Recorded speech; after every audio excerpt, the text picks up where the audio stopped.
আমি শুনলাম কামারহাটি মিউনিসিপ্যালিটির নাকি পরিবর্তন হয়েছে, আমার কাছে খবর আসেনি। কেউ নাকি ওখানে চেয়ারম্যান হয়ে গেছে।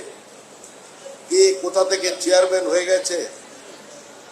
সংযত হয়ে যান, এখনো পর্যন্ত পার্টি কিছু ব্যবস্থা নেয়নি। এখনো পর্যন্ত মুখ্যমন্ত্রী শুভেন্দু অধিকারী সংযত হয়ে তার ধৈর্যের পরিচয় দিয়ে যাচ্ছেন। যদি কেউ মনে করেন ভারতীয় জনতা পার্টি এটা কোনো সেবাশ্রম হয়েছে, যদি কেউ মনে করে থাকেন যে বিজেপি একটা হরিনামের সভা, যে কেউ আসবেন, যে কেউ নিজেকে কাউন্সিলর বানিয়ে ফেলবেন কলকাতা কর্পোরেশনের, বড়নগর, কামারহাটি, বিধাননগর কর্পোরেশনের, পার্টি চুপ করে মেনে নেবে, এটা হতে দেওয়া যাবে না।